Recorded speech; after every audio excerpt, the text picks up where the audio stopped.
जब एक मनुष्य विश्वास कर लेता है, भरोसे में दृढ़ हो जाता है, तब उसके जीवन में कितना सुख आता है, ये शिव महापुराण की कथा बताती है।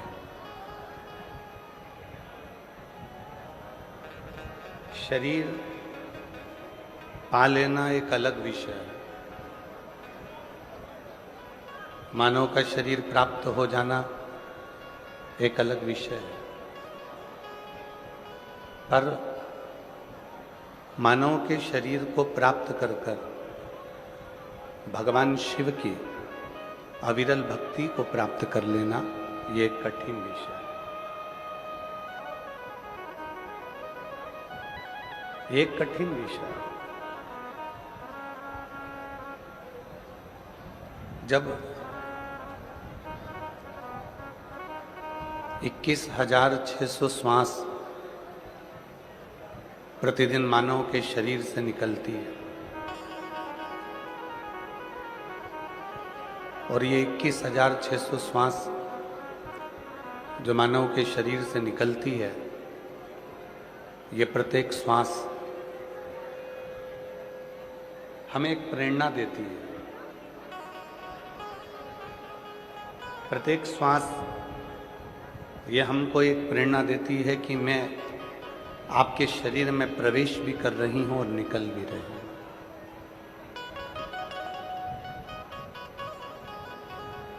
अर्थात दुनिया की कोई ऐसी वस्तु नहीं है जिसको हम अपने पास हमेशा के लिए रख सकें। दुनिया का ऐसा कोई धन नहीं है, दुनिया की ऐसी कोई संपदा नहीं है जिसको हम हमेशा के लिए अपने पास रख सकते। जो मिला है धरा पर, धरा का धरा की धरा ही रह जाना है, यहां से कुछ लेकर नहीं जाए।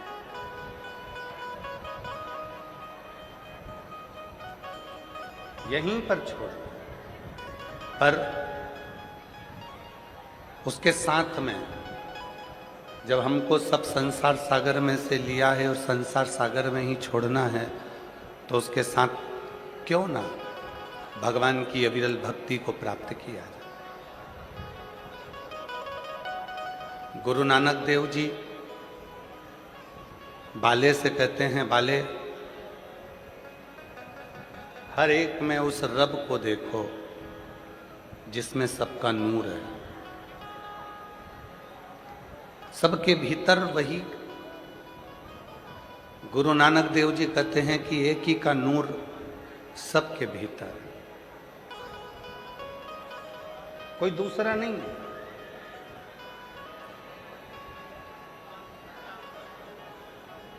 हर एक के भीतर उसी का नूर समाया हुआ है।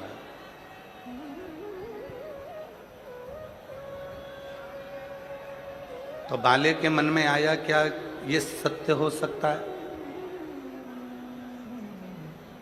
एक कबूतर लेकर बाले गुरु नानक देव जी महाराज जी के सामने से जाता है और बाले ने उस कबूतर को जंगल में ले जाकर विचार करा कि इसको मारना है जहां कोई ना हो। जब बाले उस कबूतर को देखता है तो वृक्ष देख रहे थे, आकाश देख रहा था, पर्वत देख रहा था। बाले ने उस कबूतर को मारा नहीं और गुरु नानक देव जी के पास आ गए। आज गुरु नानक देव जी बड़े प्रसन्न थे। क्यों? क्योंकि बाले की जो अज्ञानता थी वो आज मिट रही थी।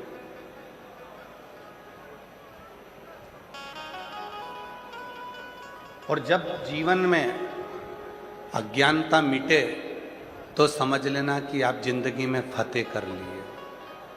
इसीलिए कहते हैं वाहे गुरु जी दा खालसा, वाहे गुरु जी दी फतेह।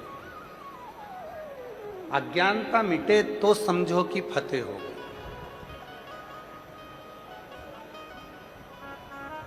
भीतर का अज्ञान समाप्त हो तो समझो कि हमारी फतेह हो गई, विजय।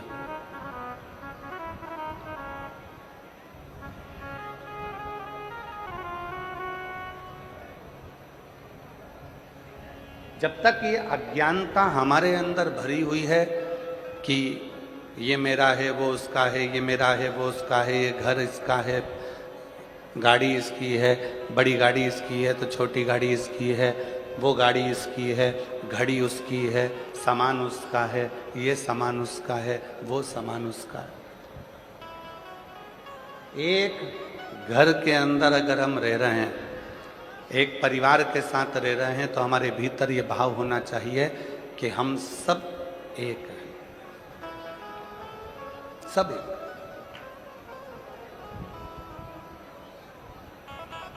वृक्ष पर फल ज्यादा लग जाते हैं तो डाली नबती है और नबकर टूट जाती है।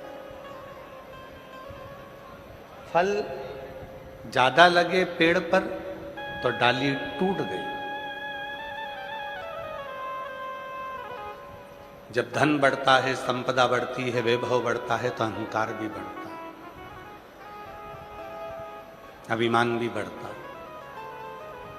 और वो अभिमान जब बढ़ता है तो रिश्ते टूट जाते हैं, संबंध टूट जाते हैं। भगवान देवाधिदेव महादेव, भगवान शिव, भगवान शंकर, एक बार भगवान उमा महेश का बड़ा सुंदर संवाद है। आज संपूर्ण देश में मारवाड़ी महेश्वरी समाज को हम बधाई देते हैं महेश नवमी की। आज संपूर्ण मारवाड़ी महेश्वरी समाज में सुंदर आज महेश नवमी है, जिस दिन महेश्वरी समाज की उत्पत्ति का दिन है। हम संपूर्ण मारवाड़ी महेश्वरी समाज को बहुत बहुत साधुवाद देते हैं आज महेश नवमी की। एक बार आप भी जोरदार ताली बजाकर साधु करें। एक बार भगवान महेश ने, शंभु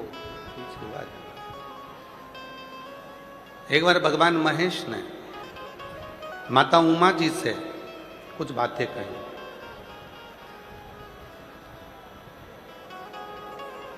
माता उमा जी ने पूछा भगवान श्री महेश से, माता उमा जी ने पूछा भगवान श्री महेश से, ये रूप है भगवान के। माता उमा भगवान श्री महेश से श्री शैलम के पर्वत पर बैठकर पूछती हैं, कलयुग को लाने में, कलयुग को बढ़ाने में कौन सहयोगी होता है? संसार का कोई व्यक्ति नहीं चाहता कि कलयुग बढ़े आगे। संसार का कोई व्यक्ति नहीं चाहता कि कलयुग और आगे बढ़े। संसार का व्यक्ति तो चाहता है कि कलयुग जहां है वहीं पर थम जाए, रुक जाए और ये आगे ना बढ़े, ये आगे ना बढ़े। पर इस कलयुग को आगे लाने में किसकी तत्परता रहती है? इस कलयुग को आगे बढ़ाने में किसकी तत्परता रहती है? तो भगवान शंकर, भगवान श्री महेश माता उमा जी से कहते हैं, उमा, पहले नंबर पर है स्त्री, दूसरे नंबर पर है पुरुष, तीसरे नंबर पर है गुरु और चौथे नंबर पर है इंसान। ये चार ऐसे हैं, अगर ये चाहें तो कलयुग आगे बढ़ ही नहीं सकता है, बढ़ेगा ही नहीं, एक ही जगह पर स्थिर होकर रह जाए। कलयुग आगे बढ़ ही नहीं सकता। कौन कौन चाहे? पहले नंबर पर कौन है? स्त्री। दूसरे नंबर पर जम के बोलो पुरुष, तीसरे नंबर पर गुरु और चौथे नंबर पर इंसान। अगर ये चार चाहें तो कलयुग अपना कदम बढ़ा ही नहीं सकता। अगर ये चार चाहें तो कलयुग अपना पांव आगे बढ़ा ही नहीं सकता। ये चार को रोकना चाहिए कलयुग को। तो कलयुग ये कैसे रोक सकते हैं? तो कहा स्त्री लज्जा को, शर्म को ना भूले तो कलयुग आगे बढ़ ही नहीं सकता। स्त्री लज्जा को रखे, शर्म को रखे।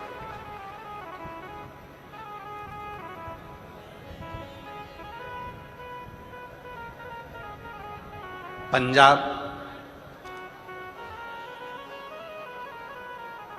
हमको एक बहुत बड़ी सीख देता है। पंजाब एक हमको सबसे बड़ी सीख देता है कि जब भी गुरुद्वारे में जाया जाता है, जब भी कोई सत्संग में जाया जाता है, तो सिर पर अपनी चुन्नी को मेरी जीजियां अपने माथे पर रख लेती। पुरुष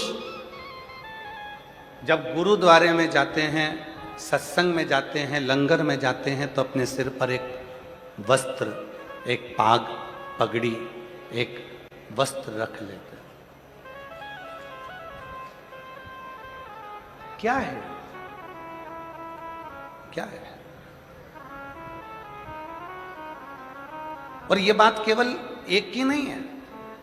गुरु नानक देव जी महाराज जी से भी बाले ने पूछा था कि जब कोई लंगर चखता है तो अपने मस्तक पर वस्त्र क्यों रखता है? जब मत्था टेकने के लिए गुरुद्वारे में आता है, देवालय में जाता है, शिवालय में जाता है, तो अपने मस्तक पर वस्त्र क्यों रखता है? तो कहा गुरु नानक देव जी ने, वहां पर हम तो नहीं होंगे, पर जब वो वस्त्र अपने मस्तक पर हमारा सम्मान के भाव से रखेगा तो हमारा हाथ वस्त्र के रूप में उनके सिर पर रखा ही रहेगा। जो बोले सो निहाल। वो हस्त कमल है हमारा जो सिर पर रखा। स्त्री लज्जा ना छोड़े, स्त्री शर्म ना भूले, शर्म को ना छोड़े। और जब स्त्री अपनी शर्म को, लज्जा को नहीं छोड़ती है तो कलयुग आगे बढ़ता ही नहीं है। दूसरे नंबर पर है पुरुष। स्त्री लज्जा ना छोड़े, पुरुष संस्कार ना छोड़े। पत्नी है, आदर करो। माता पिता हैं, सम्मान करो। छोटी बहन है, बड़ी बहन है, आदर करो। बुआ है, आदर करो। नानी है, आदर करो। दादी है, आदर करो।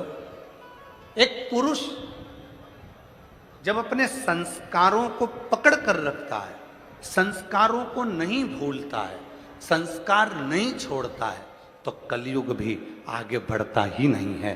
पुरुष के हाथ में भी है कलयुग को थोड़ा रोक दे। पुरुष के स्त्री लज्जा ना भूले, शर्म ना भूले, पुरुष संस्कार ना भूले। संस्कार।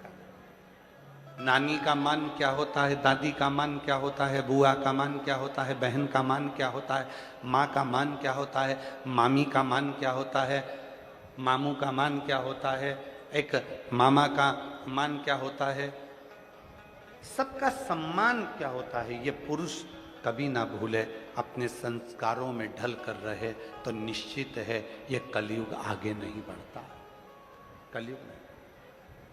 तीसरे नंबर पर है गुरु। कलयुग को रोकने में गुरु की सबसे बड़ी प्रधानता है। क्या? स्त्री लज्जा ना छोड़े, शर्म ना छोड़े, पुरुष संस्कार ना छोड़े, और गुरु अपना धर्म ना छोड़े, तो फिर ये कलयुग आगे बढ़ ही नहीं सकता। आज गुरु क्या कर रहे हैं?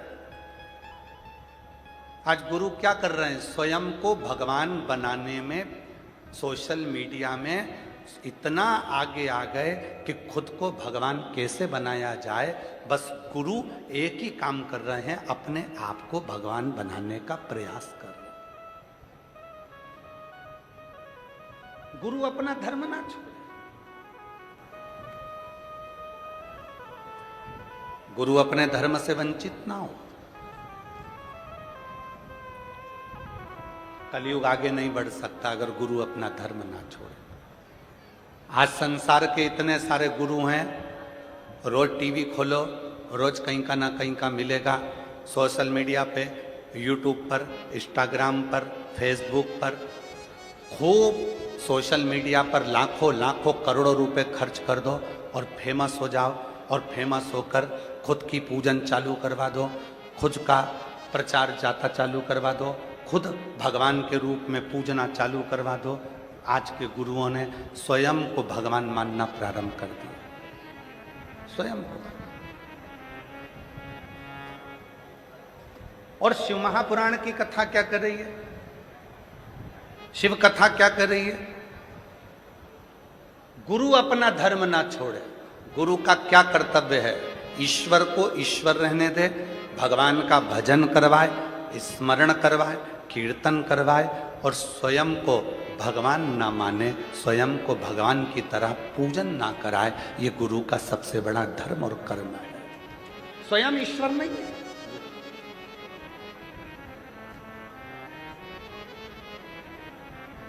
आज के गुरु ऐसे हो गए, स्वयं को ईश्वर का प्रतीक मानने लगे कि हम भगवान हैं, हमारी पूजन करो, आरती उतारो, हमारा दर्शन करो, हमको ही केवल भजो। ये सोशल मीडिया के गुरु हैं। जब तक सोशल मीडिया पे चलेंगे तब तक गुरु जी कहलाएंगे, और सोशल मीडिया से हटे कि इनको कोई गुरु मानने को तैयार नहीं हो। और इस व्यासपीठ से, भटिंडा की इस पवित्र भूमि से हम निवेदन करना चाहेंगे, भटिंडा की इस पवित्र धरा से भटकना छोड़ दो।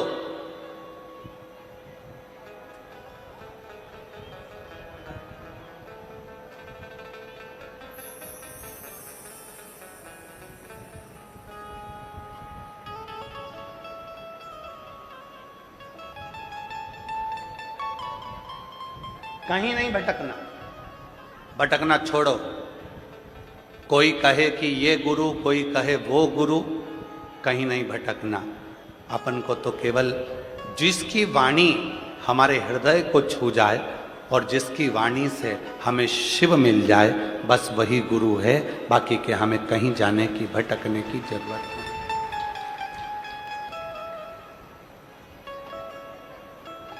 कितना सुंदर व्याख्यान है महाराज जी।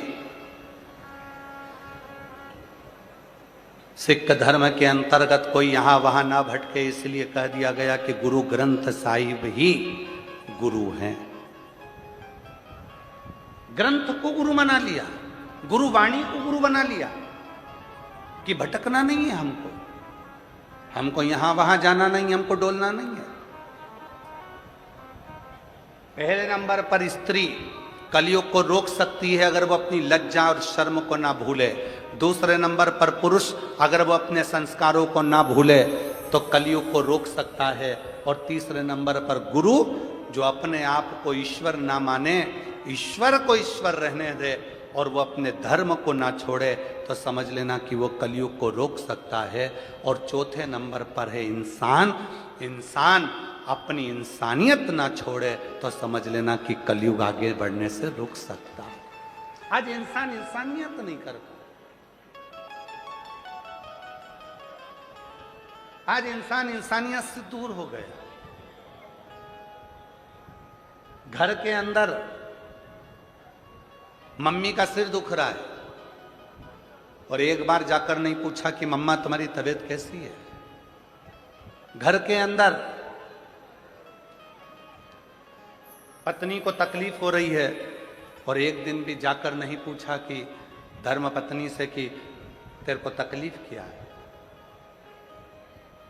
बच्चों को क्या चाहिए, पूछने की जरूरत ही नहीं पड़ रही। मत जाओ दूसरी जगह। अपने घर के अंदर जो 4 लोग रहते हैं, अपने घर के अंदर जो 5 लोग रहते हैं, अपने घर के अंदर जो परिवार रहता है, आप कम से कम उसी से एक दूसरे से हालचाल तो पूछ सकते हो कि तुम कैसे हो, तुम हो कैसे। और कभी प्यासे को पानी पिलाया नहीं, बाद अमृत पिलाने से क्या फायदा। कभी गिरते हुए उठाया नहीं, बाद आंसू बहाने से क्या फायदा। मैं तो मंदिर गया पुजारती की पूजा करते हुए ख्याल आ गया। मैं तो मंदिर गया पूजारती की पूजा करते हुए ख्याल आ गया। कभी माँ बाप की सेवा की नहीं, फिर पूजा रचाने से क्या फायदा। कभी प्यासे को पानी पिलाया नहीं, बाद अमृत पिलाने से क्या फायदा। कौन ध्यान। जो हैं अपने साथ उनका स्मरण करो। हम क्यों यहां वहां डोलते हैं, क्यों, किस लिए। कलयुग आगे बढ़े ना, उसके लिए इन चारों को ध्यान रखना है। पहला स्त्री को, दूसरा पुरुष को, तीसरा गुरु को, चौथा इंसान को, इंसानियत। ये भूले ना।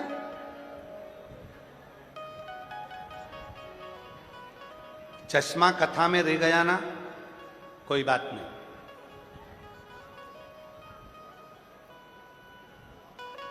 चश्मे की याद कब आती है, जब आप कुछ पढ़ते हो।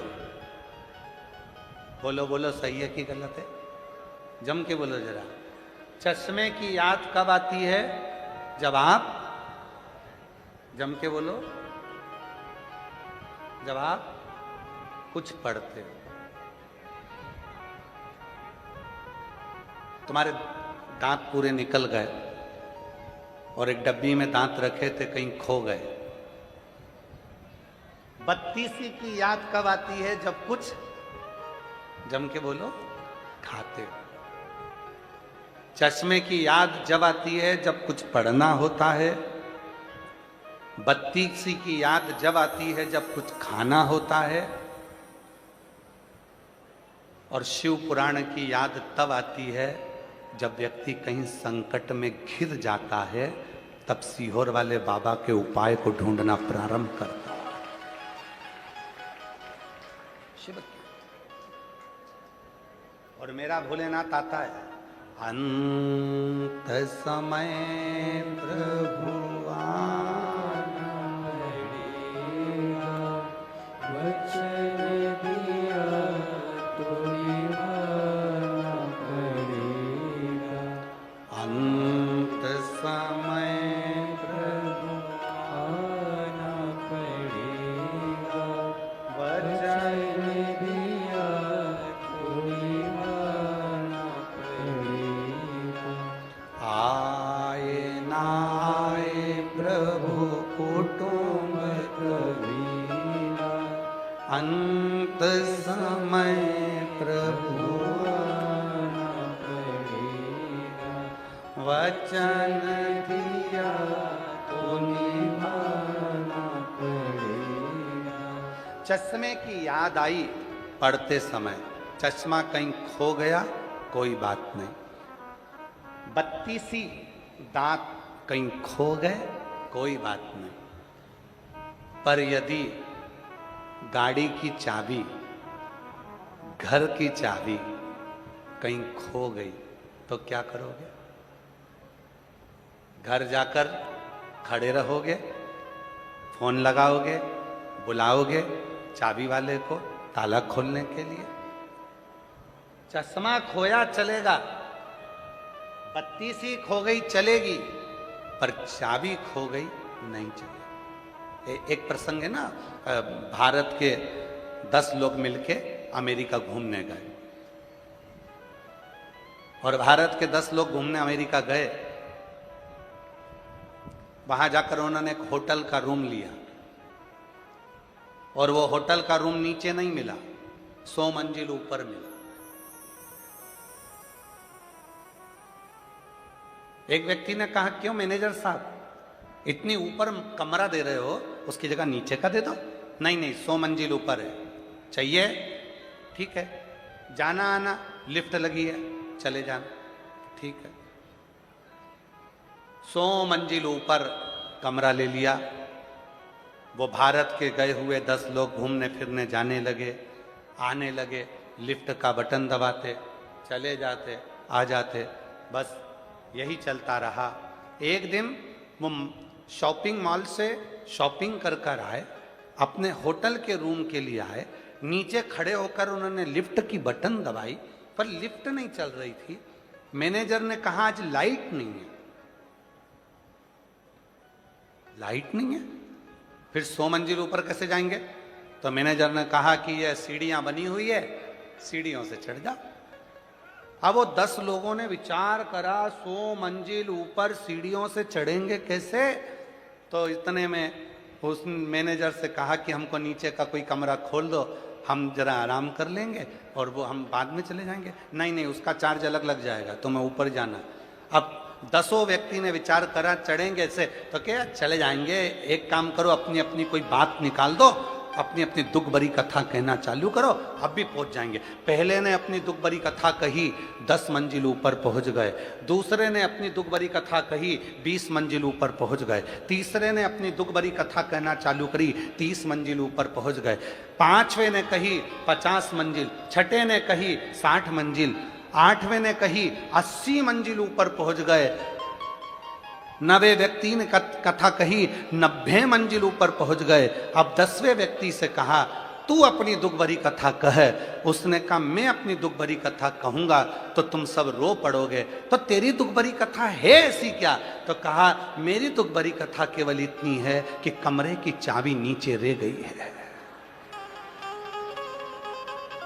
तो कमरे की चाबी नीचे, चढ़ गए ऊपर। 80-90 मंजिल ऊपर चढ़ने के बाद याद आया कि कमरे की चाबी नीचे रह गई। कमरे की चाबी नीचे रह गई। 80-90 मंजिल चढ़ने के बाद आया कि कमरे की चाबी तो नीचे रह गई।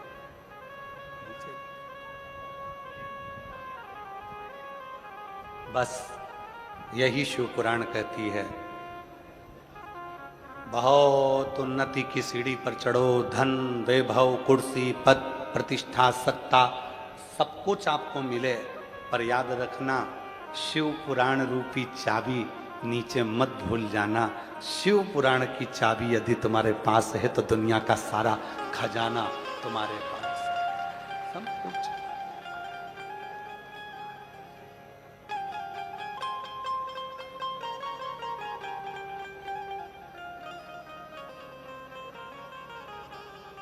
तेरे दर पे आके मुझे क्या मिला है, तेरे दर पे आके मुझे क्या मिला है। मैं जानता हूँ या वो जानता है, मैं जानता हूँ या वो जानता है। तेरे दर पे आके मुझे क्या मिला है, तेरे दर पे आके मुझे क्या मिला। ये ये सब कुछ जानने वाला कोई दूसरा है ही नहीं।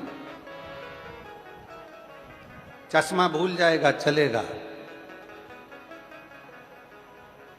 बत्ती सी भूल जाएगा चलेगा, चाबी नहीं भूलना चाहिए।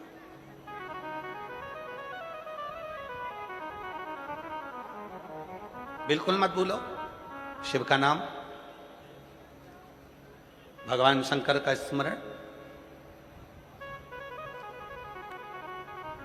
शिव की अविरल भक्ति।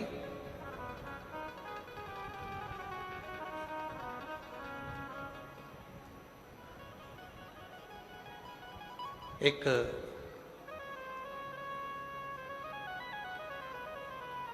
दुनिया का कोई कष्ट है, दुनिया की कोई तकलीफ है, दुनिया की कोई प्रॉब्लम है, सबकी एक चाबी है, श्री शिवाय नमस्तु,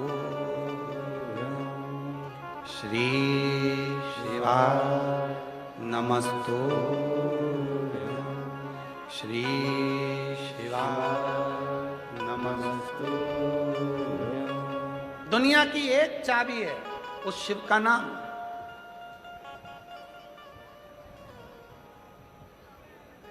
बोल बम का नारा है, सारी समस्या का हल, सबका एक साधन है, एक साधन शिव।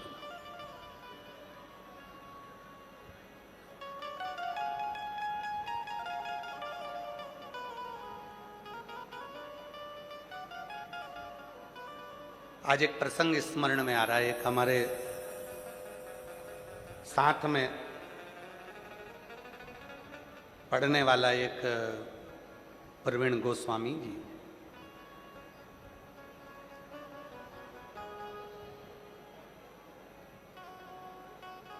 और प्रवीण गोस्वामी 8th क्लास में साथ में था, और पढ़कर उनके पिताजी नौकरी में थे तो वो दिल्ली विवेक विहार चले।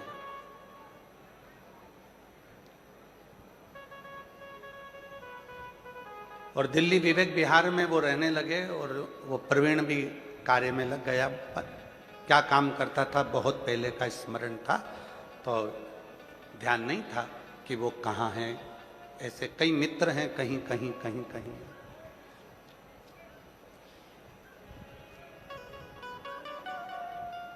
कई लोग हैं।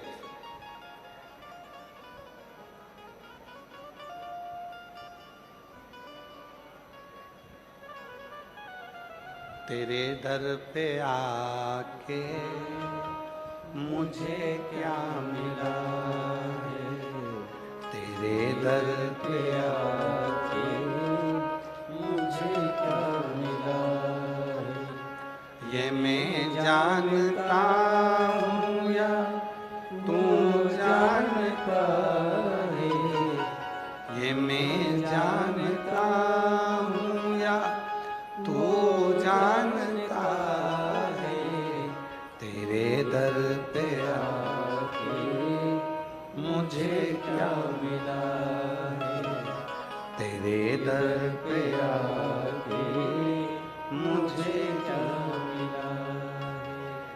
तेरी रहमतों का एक आसरा है, तेरी रहमतों का एक आसरा है, तेरी रहमतों का एक आसरा है, तेरी रहमतों का एक आसरा है, ये मैं जानता हूँ या तो जानता है, ये मैं जानता हूँ या वो जानता है, तेरे दर पे आके मुझे क्या मिला है, तेरे दर पे आके मुझे क्या मिला है।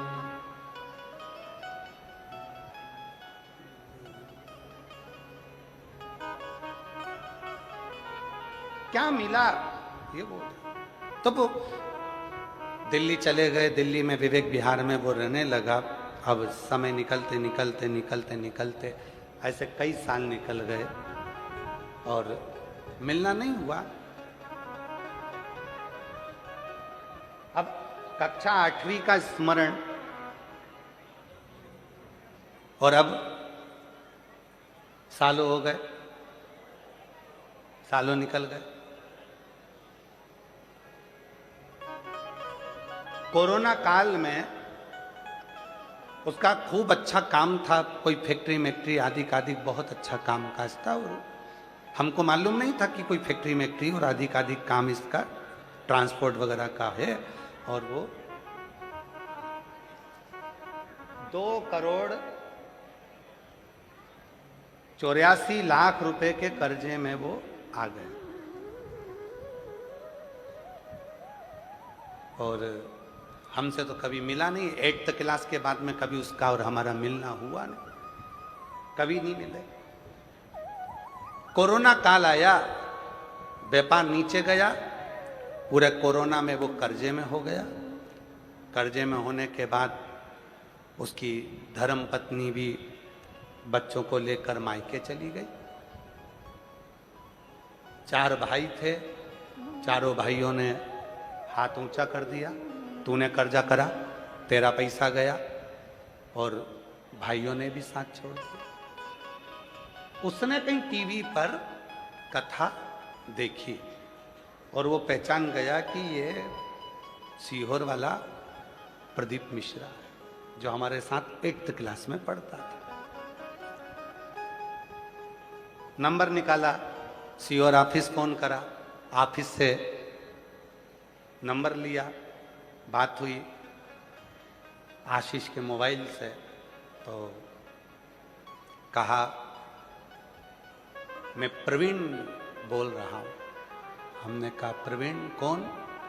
कहा 8th क्लास में पढ़ते थे, याद है? अब इतने स्मरण में आया। हाँ हाँ। कहाँ हो? कहा दिल्ली हूं, विवेक विहार रहता हूं। अच्छा, फिर इतने सालों के बाद कहाँ 8th क्लास और कहाँ? अब याद कैसे किया? टीवी देख रहा था तो तुम दिख गए, और दिख गए तो मन में आया कि एक बार बात करूं। बहुत उलझन में फंसा हूं, बहुत उलझन। क्या उलझन आ गई? कोरोना काल में सारा पैसा डूब गया, 2,84,85,00,000 के करीब में चला गया। पूरी फैक्ट्री डाउन हो गई, सब कुछ डब हो गया, कुछ भी नहीं बचा। सब ने साथ छोड़ दिया, पत्नी और बच्चे भी चले गए, अपने मायके गई है। और अब क्या कर सकते हैं? तो हमने कहा भाई देखो, हमको तो कुछ आता है नहीं। अरे टीवी पर तुम्हारी कथा चल रही है, कोई दिल्ली में तुम्हारा परिचित है क्या? उससे कभी मिलवा दो, कोई सपोर्ट मिल जाए, सहयोग मिल जाए। तो हमने कहा भैया हमारा तो एक ही परिचित है, श्री शिवाय नमस्तुभ्य, एक ही परिचित है और वो केवल शिव है। अरे भाई बहुत कर्जा है, कोई मिल जाए जो थोड़ा बहुत सपोर्ट। हमने कहा मुश्किल।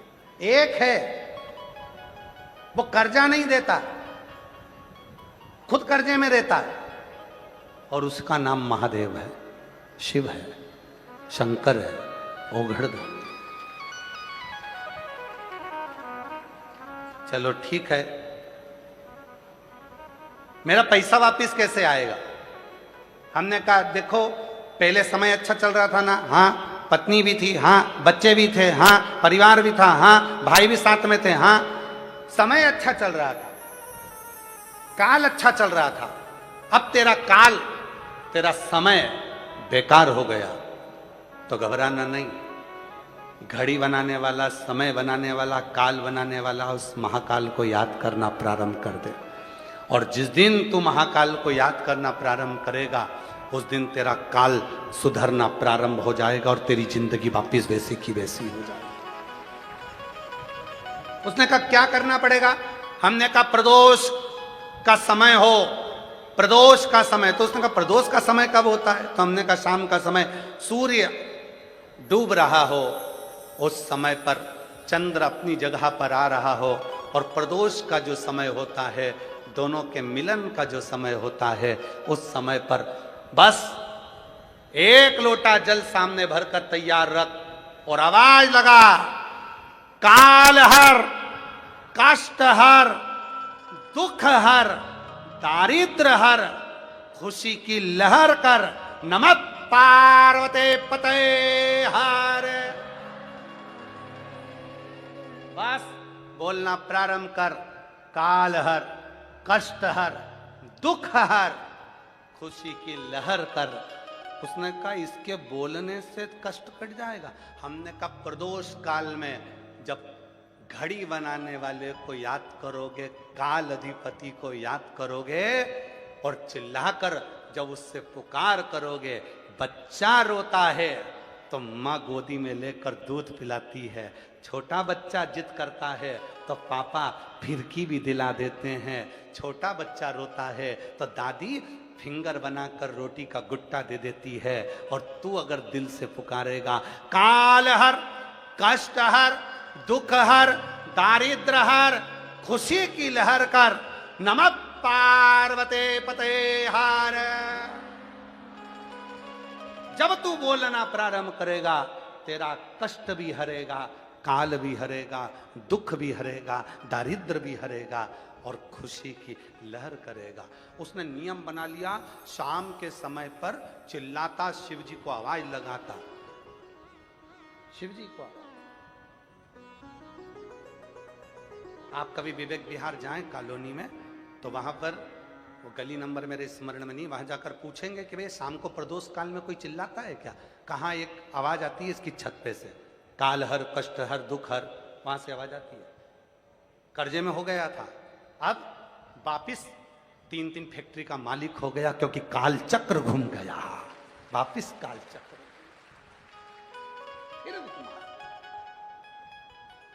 किसकी सामर्थ्यता है? पैसा देने वाला पैसा दे सकता है पर समय चेंज नहीं कर सकता, धन देने वाला धन दे सकता है पर कष्ट आपका मिटा नहीं सकता, दरिद्रता नहीं मिटा सकता। धन दे देगा, संपदा दे देगा, सर रोग को नहीं मिटा सकता, हॉस्पिटल में अटैची लेकर खड़ा हो जाएगा, पर रोग मिटाने की जवाबदारी भी उसकी है, कष्ट मिटाने की जवाबदारी भी उसकी है। जब हम उससे कहते हैं काल हर, कष्ट हर, दुख हर, दरिद्र हर, हे प्रभु खुशी की लहर कर, जब उससे कहते हैं तो वो ध्यान देता है कि मुझे पुकार रहा है, मुझे आवाज लगा रहा है, और फिर वो आता है और ऐसा काल चक्र घुमाता है कि घड़ी जो उल्टी चल रही हो उसको सीधी कर देता है और तुम्हारी जिंदगी की सुखी कर देता है।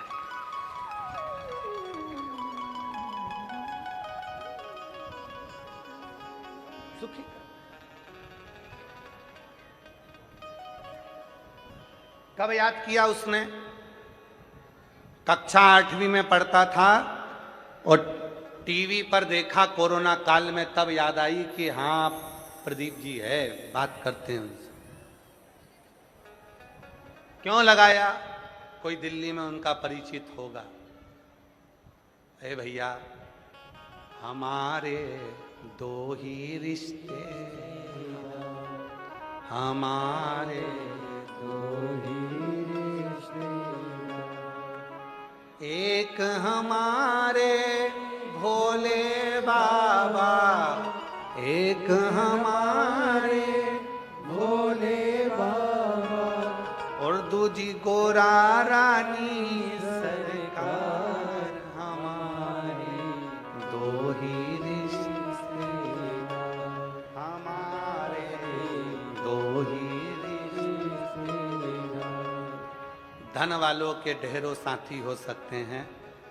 कई लोग कहते हैं सियोर वाले बाबा आपके बहुत धनपति रिश्तेदार परिचित पहचान वाले होंगे, तो हम सत्य कहें ना मेरी जीजियों, हमारे तो भोले बाबा और पार्वती मैया और दूसरी मेरी जीजी और मेरे जीजा, बस यही मेरे रिश्तेदार हैं, यही मेरे बाबा के प्रेम। और धन नहीं, संपदा नहीं, दौलत नहीं।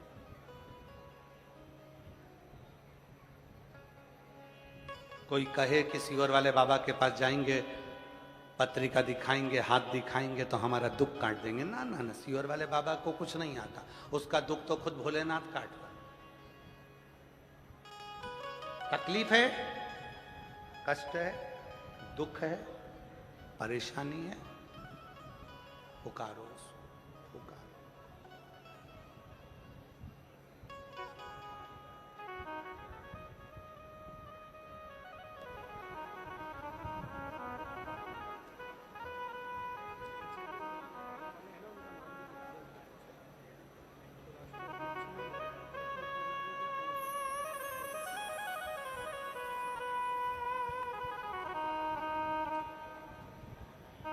उसको पुकारो। एक बार सब प्रेम से बोलो, काल हर, कष्ट हर, दुख हर, दारिद्र हर, खुशी की लहर कर। नमः पार्वती पते हार हार महा। हमारे जीवन के सारे कष्ट को हर ले, काल को हर ले, दुख को हर ले, परेशानियों को हर ले, तकलीफों को हर ले, सर्व रोग को हर ले, सर्व पाप को हर ले और खुशी की लहर कर दे मेरे शिव। खुशी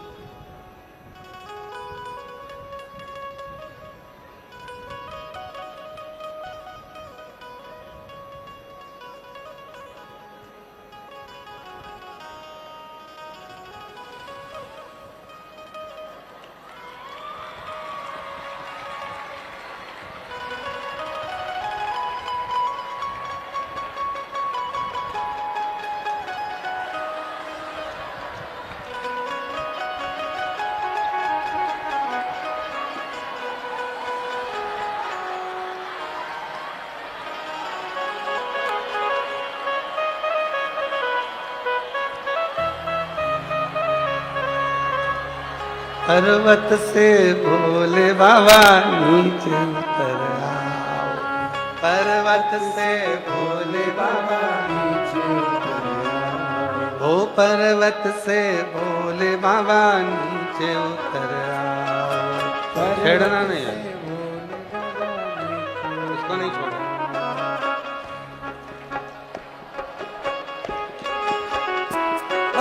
देर ना लगाओ भोला, देर ना लगाओ, देर ना लगाओ भोला, देर ना लगाओ, देर ना लगाओ भोला, देर ना लगाओ, देर ना लगाओ भोला, देर ना लगाओ। ओ पर्वत से भोले बाबा नीचे उतर आओ। पर्वत से भोले बाबा नीचे उतर आओ। पर्वत से नीचे उतर आओ। ओ पर्वत से भोले बाबा नीचे उतर आओ। ओ देर ना लगाओ भोला, देर ना लगाओ, देर ना लगाओ भोला, देर ना लगाओ, देर ना लगाओ भोला, देर ना लगाओ, देर ना लगाओ भोला, देर ना लगाओ। भोले के लान मैंने, भोले के लान मैंने गंगा जल, भोले के लान मैंने गंगा जल मंगाया। भोले के लाल मैंने गंगा जल बुलाया। ओ जल्दी से आओ भोला, देर ना लगाओ, जल्दी से आओ भोला, देर ना लगाओ। ओ जल्दी से आओ भोला, देर ना लगाओ, जल्दी से आओ भोला, देर ना लगाओ। ओ पर्वत से भोले बाबा नीचे उतर आओ। पर्वत से भोले बाबा नीचे उतर आओ। ओ पर्वत से भोले बाबा नीचे उतर आओ। पर्वत से भोले बाबा नीचे उतर आओ। ओ देर ना लगाओ भोला, देर ना लगाओ,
पर्वत से बोले बाबा नीचे उतर आओ, पर्वत से बोले बाबा नीचे उतर आओ। देरी ना लगाओ बोला देरी ना लगाओ, देरी ना लगाओ बोला देरी ना लगाओ, देरी ना लगाओ बोला देरी ना लगाओ, देरी ना लगाओ बोला देरी ना लगाओ।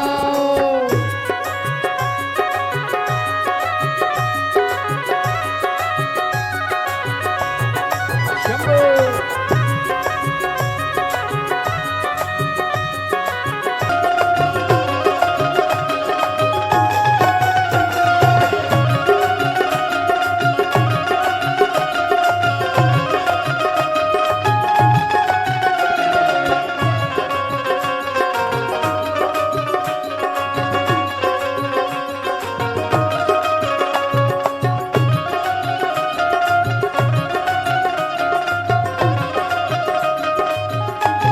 जोरदार ताली।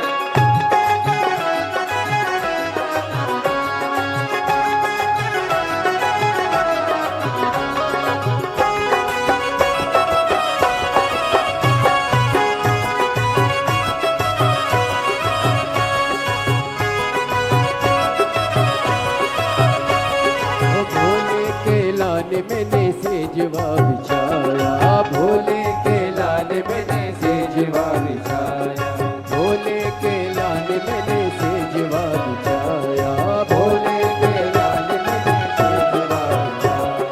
जल्दी से आओ बोला देर ना लगाओ, जल्दी से आओ बोला देर ना लगाओ, जल्दी से आओ बोला देर ना लगाओ, जल्दी से आओ बोला देर ना लगाओ। पर्वत से बोले बाबा नीचे उतर आओ, पर्वत से बोले बाबा नीचे उतर आओ, ओ पर्वत से बोले बाबा नीचे उतर आओ, पर्वत से बोले बाबा नीचे उतर आओ। देरी ना लगाओ बोला देरी ना लगाओ, देरी ना लगाओ बोला देरी ना लगाओ, देरी ना लगाओ बोला देरी ना लगाओ, देरी ना लगाओ बोला देरी ना लगाओ।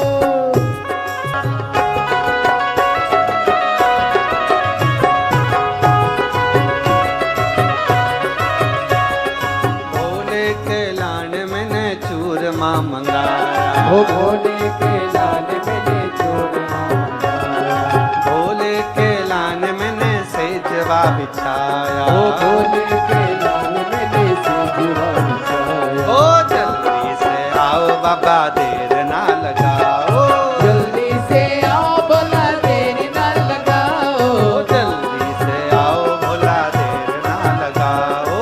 जल्दी से आओ बोला देरी ना लगाओ, ओ पर्वत से भोले बाबा नीचे उतर आओ, ओ पर्वत से भोले बाबा नीचे उतर आओ, ओ पर्वत से भोले बाबा नीचे उतर आओ। ओ पर्वत से भोले बाबा नीचे उतर आओ। ओ देर ना लगाओ भोला देर ना लगाओ, देरी ना लगाओ बोला देरी ना लगाओ, देरी ना लगाओ बोला देरी ना लगाओ, देरी ना लगाओ बोला देरी ना लगाओ, ओ देरी ना लगाओ बोला देरी ना लगाओ, देरी ना लगाओ बोला देरी ना लगाओ, देरी ना लगाओ बोला देरी ना लगाओ, देरी ना लगाओ बोला देरी ना लगाओ, देरी ना लगाओ बोला देरी ना लगाओ। महादेव भगवान देव अधिदेव महादेव अपने स्थान पर बैठकर बाबा को अपने मन का भाव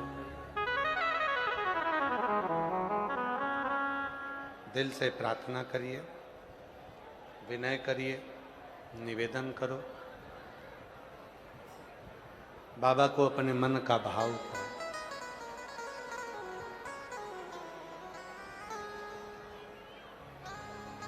ये कथा कल 24 तारीख को सुबह 8 बजे से 11 बजे तक होकर विराम हो जाएगी। कल कथा का समय प्रातः 8 बजे से 11 बजे तक रहेगा। 24 जून को ये कथा विराम होगी, जो 18 जून से प्रारंभ हुई है। टीवी पर कथा का समय यही 2 बजे से 5 बजे तक रहेगा। भटिंडा पंजाब में कथा का समय कल सुबह 8 बजे से 11 बजे तक रहेगा। इसके बाद 8 जुलाई से 14 जुलाई तक ऑनलाइन शिव महापुराण की कथा दोपहर में 2 बजे से 5 बजे तक रहेगी, जिसको आप अपने अपने घर पर रहकर श्रवण कर सकेंगे। 24 जुलाई से 29 जुलाई तक गुरु पूर्णिमा महोत्सव, शिव दीक्षा महोत्सव सीहोर कुबरेश्वर धाम पर रहेगा। 28 जुलाई तक, 24 से 28 जुलाई तक 5 दिवसीय शिव पुराण की कथा गुरु पूर्णिमा महोत्सव की सीहोर में रहेगी, कुबरेश्वर धाम पर। 29 जुलाई को शिव दीक्षा गुरु दीक्षा महोत्सव रहेगा। 30 जुलाई से 1 महीने तक सीहोर कुबरेश्वर धाम का कावड़ मेला प्रारंभ हो जाएगा, जहां पर आप सब आकर बाबा को कावड़ चढ़ा सकेंगे। और 25 अगस्त को प्रदोष, भौम प्रदोष की मंगलवार के दिन प्रदोष की कावड़ सुबह 9 बजे माँ सीवन के तट से 11 किलोमीटर दूर कुबरेश्वर धाम तक जाएगी। ऐसे कथाओं का क्रम रहेगा और आप और हम सब लाभान्वित होंगे। हृदय से बाबा को अपने मन की बात कहिए, दिल से प्रार्थना करो, निवेदन करो, विनय करो, विनती करो। बाबा को अपने मन का भाव कहो और निवेदन करिए। साथ में बोलिएगा, आज कथा का 6ठा दिवस है। आज कहते हैं कथा की शिवरात्रि है।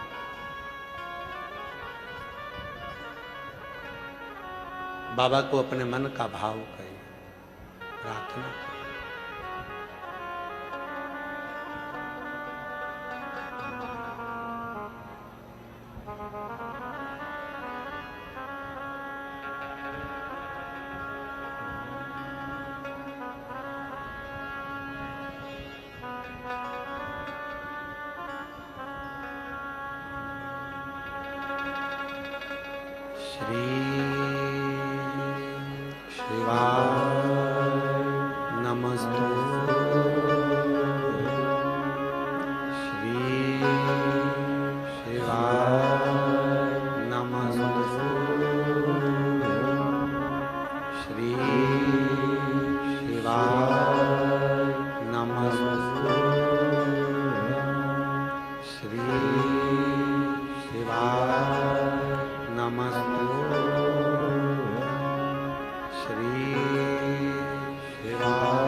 देवादिदेव महादेव भगवान शिव, ओगड़दानी, त्रिकालदर्शी, कैलाशी, अविनाशी, भगवान शिव की पवित्र कथा कर रहे हैं।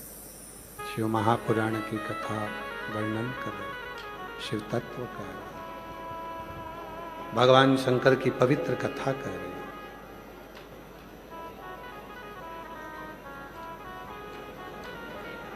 हमारे बीच में श्री मनीष सिंह जी सिसोदिया जी,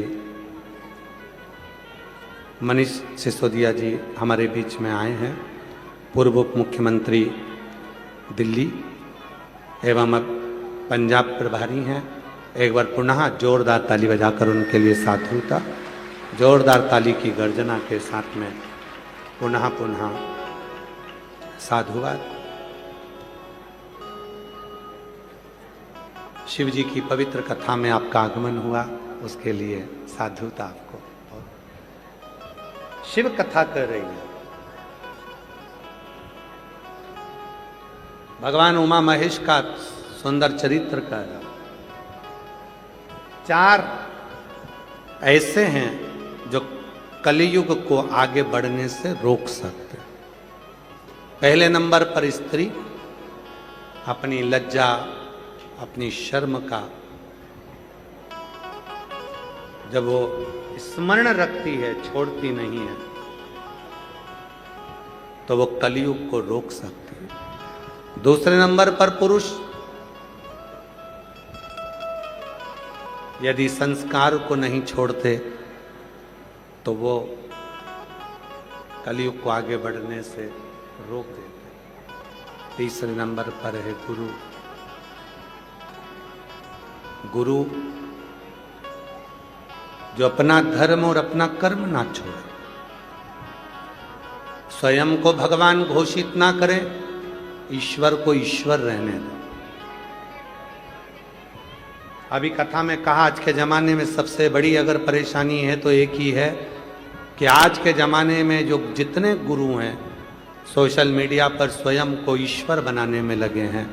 पर शिव पुराण कहती है ईश्वर को ईश्वर रहने दो, परमात्मा को परमात्मा रहने दो, उसमें भेद नहीं। स्वयं को भगवान ना बने, स्वयं को ईश्वर ना बने। और चौथे नंबर पर है इंसान। इंसान अगर अपनी इंसानियत ना छोड़े तो वो श्रेष्ठ है, कलयुग को रोक सकता है, कलयुग को टिका सकता है।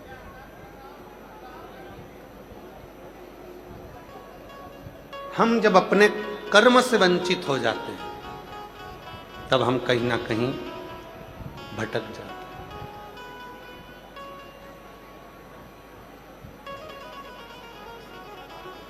शिव पुराण कहती है पूरी दुनिया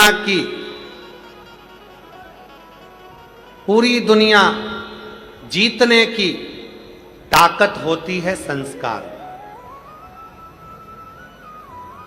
पूरी दुनिया जीतने की ताकत होती है संस्कार में, और सोने की लंका में आग लगाने की भी ताकत होती है अहंकार में। एक होता है संस्कार, दूसरा होता है अहंकार। सेट करो सामने। एक होता है संस्कार, दूसरा होता है अहंकार। संस्कार पूरी दुनिया को जिता देता है और अहंकार पूरी लंका में आग लगा देता है। हम शिव महापुराण की कथा के माध्यम से आप और हम इस कथा को श्रवण कर रहे हैं, इस कथा को सुन रहे हैं। अपने भीतर एक भाव प्रकट करें कि हम जब भगवान देवादिदेव महादेव को एक लोटा जल चढ़ाने के लिए जाएं, सारी समस्या का हल एक लोटा। जब हम जल चढ़ाने के लिए शिव की शरणागति में भगवान शंकर के चरणों में जब जाएं तो हमारे पूर्ण भरोसे के साथ, पूर्ण विश्वास के साथ। और तेरे दर पे आके मुझे क्या मिला, दर पे आके मुझे क्या मिला है। ये मैं जानता हूँ या तू जानता है, ये मैं जानता हूँ या तू जानता है, तेरे दर पे आके मुझे क्या मिला है। तेरे दर पे आके मुझे क्या मिला है। ये मैं जानता हूँ वो जानता है, ये मैं जानता हूँ या वो जानता है, मेरे दर पे आके मुझे क्या मिला है। तेरे दर पे आके मुझे क्या मिला है। एक तारकासुर का सुंदर चरित्र आता है। प्रबल था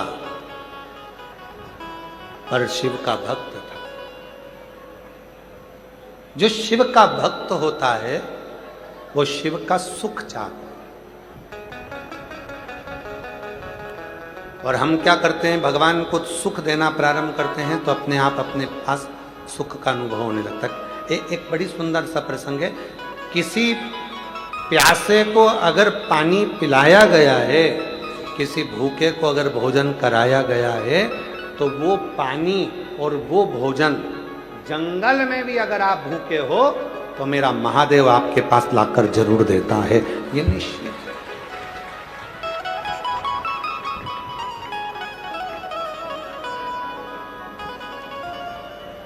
जंगल में भी अगर आप खड़े हो तो वो प्राप्त हो, वो मिले।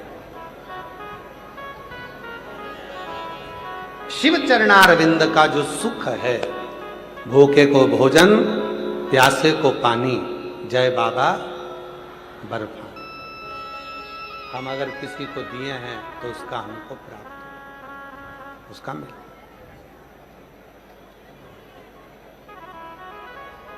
आज कितने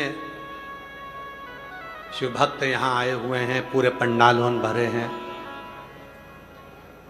मैं श्री अमरजीत सिंह जी मेहता जी को, श्री परमजीत सिंह मेहता जी को साधुवाद देता हूँ, जो ये भटिंडा नगर में तीसरी बार ये शिव महापुराण की कथा को रखकर सभी भटिंडा वासियों को, पंजाब वासियों को सुख प्रदान किया।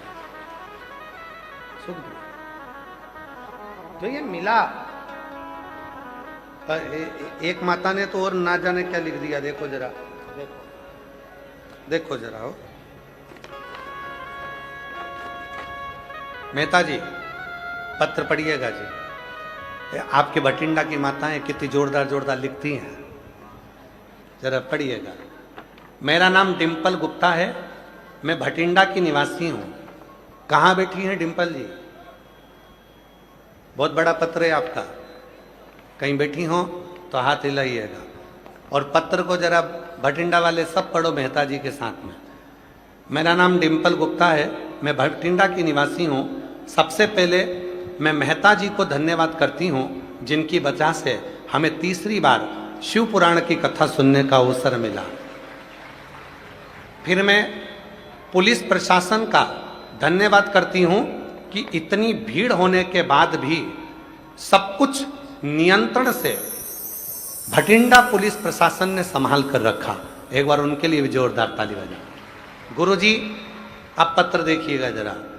पिछले साल की कथा 7 दिन की होने वाली थी तो 5 दिन की मिली थी। पानी गिर गया, हवा आंधी चल गई। 2 दिन हमारे पुराने बच्चे हैं तुम्हारे पास में।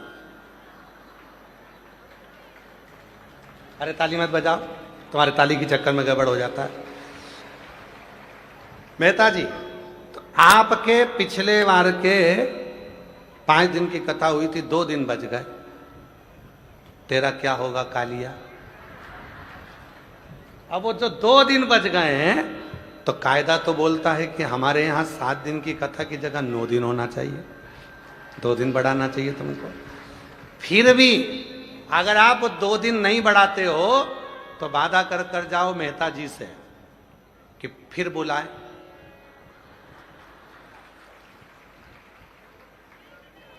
हम मेहता जी, पदम जी, देखो तो, मेहता जी तो बुला ले, तुम्हारा भी तो सपोर्ट चाहिए ना मेहता जी को, फिर पदम जी को। तुम सब एक बुलंदता से जब साथ में आकर खड़े हो गए और सब एक बार आनंद से कहोगे हर हर, तो फिर क्यों ना होगा, फिर योग बनेगा, फिर आएंगे। तो मेरी जीजी डिम्पल जीजी कहाँ बैठी है? कहीं बैठी है? बैठी है कहीं? तो जहां भी बैठी है आपका पत्र बड़ा जोरदार है।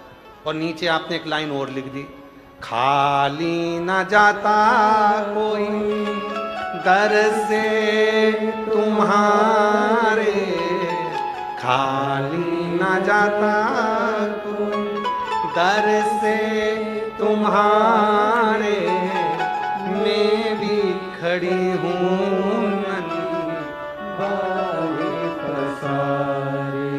अपने हृदय से लगा लो, गिरा जा रहा हूँ उठा लो, भोले अपने दर से अब तो ना टालो, गिरा जा रहा हूँ उठा लो। एक विश्वास, एक भरोसा, एक दृढ़ता जब अपने भीतर आती है, शिव से मिलन की आस, भगवान को पाने की आस जब हमारे भीतर होती है तो वो शिव तत्व हमको प्राप्त होता। मैं श्री मनीष जी सिसोदिया जी को आमंत्रित करता हूँ, 2 शब्द आपके यहाँ सभी को प्राप्त हों। एक बार जोरदार ताली बजाकर पुनः श्री मनीष सिसोदिया जी, पूर्व उप मुख्यमंत्री दिल्ली पंजाब का प्रभारी हैं अभी, एक बार जोरदार ताली बजाकर उनके लिए साधुता। 2 शब्द सुनकर फिर पुनः अपन कथा की ओर आगे बढ़ेंगे और कथा का लाभ लेंगे। तेरे दर पे आके मुझे क्या मिला है, तेरे दर पे आके मुझे क्या मिला, ये मैं जानता हूँ या वो जानता है, ये मैं जानता